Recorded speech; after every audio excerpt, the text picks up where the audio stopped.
কোরআন একটি নতুন সভ্যতার উন্মেষ ঘটাতে যাচ্ছে, ইমানদারদের নিয়ে একটি নবসভ্যতার জাগরণ ঘটাতে যাচ্ছে।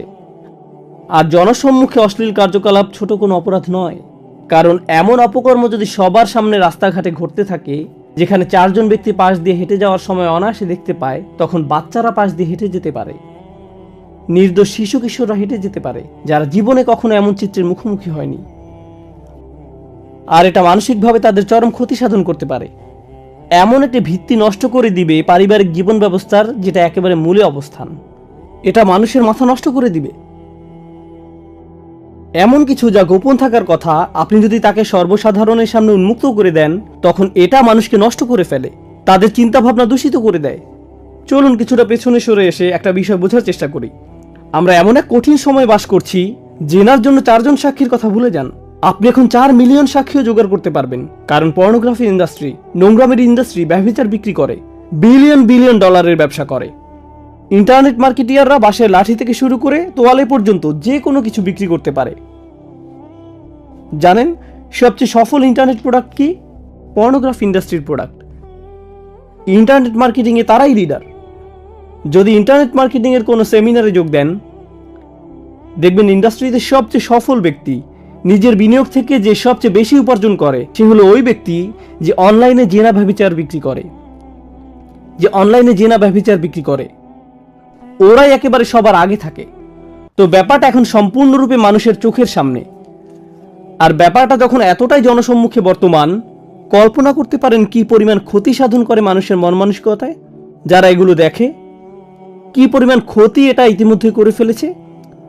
কত লক্ষ কোটি শিশুরা মানসিকভাবে ক্ষতিগ্রস্ত হয়েছে, কত কিশোর কিশোরীর মন মানসিকতা নষ্ট করে দিয়েছে অসভ্যতা, কত শত বিবাহ ধ্বংস হয়ে যাচ্ছে এই নোংরা চিত্রগুলো জনসম্মুখে ভেসে বেড়ানোর কারণে।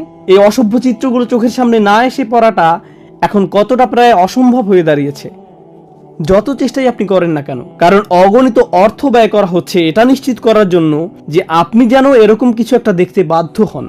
তাই কোরআন এসে বলেছে এটা খুবই সংকটজনক এক সমস্যা, যার রয়েছে খুবই ক্ষতিকর এবং ধ্বংসাত্মক প্রভাব। মানুষের বুদ্ধিতে জট পেকে যাবে, এগুলো তাদের চিন্তা ভাবনাগুলো গুলিয়ে ফেলবে, মাথা নষ্ট করে দিবে। তাদের দ্বারা এমন সব অপরাধ সংঘটিত হবে যে এমনকি বুঝেও আসবে না। মার্কিন যুক্তরাষ্ট্রে কি পরিমাণ জঘন্য অপরাধ সংঘটিত হয় শিশুদের বিরুদ্ধে, কি পরিমাণ যৌন নির্যাতনমূলক অপরাধ সংঘটিত হয়, প্রতি মিনিট পর পর পুলিশের কাছে কি পরিমাণ রিপোর্ট আসে।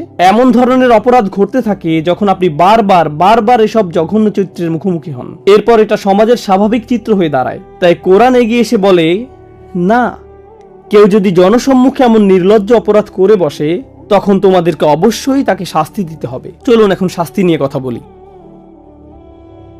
তাদেরকে হত্যা করতে বলা হয়নি, তাদেরকে চাবুক পেটা করতে বলা হয়েছে 100 বার। আর যখন 100 বার চাবুক পেটা করা হয়, আল্লাহ আজ্জা ওয়া জাল্লা শুধু বলেননি চাবুক পেটা করো, এতেই সমস্যা শেষ। ইসলামী আইনবিদেরা, এই দিনের বড় বড় আলেমেরা, সাহাবারা সুদীর্ঘ আলাপ আলোচনা করতেন কিভাবে এই মানুষগুলোর সমস্যার সমাধান করা যায়।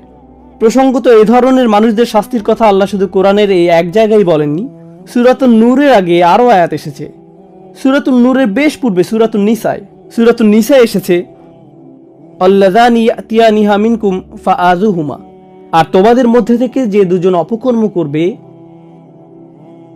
কোন লোক ইসলাম গ্রহণ করলো সে সময়ের মদিনাতে, সে ইসলাম গ্রহণ করলো, বা কোনো মেয়ে ইসলাম গ্রহণ করলো, কিন্তু ইসলাম গ্রহণ করার পূর্বে তারা বয়ফ্রেন্ড গার্লফ্রেন্ড ছিল,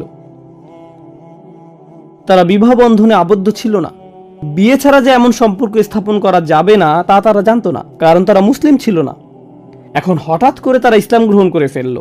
শাহাদা গ্রহণ করার পর 1 রাতের মধ্যেই তারা বিশাল ধার্মিক হয়ে গেছেন। ব্যাপারটা এমন নয়, তারাও মানুষ ছিলেন, তারা ধীরে ধীরে ধার্মিক হয়ে উঠছেন।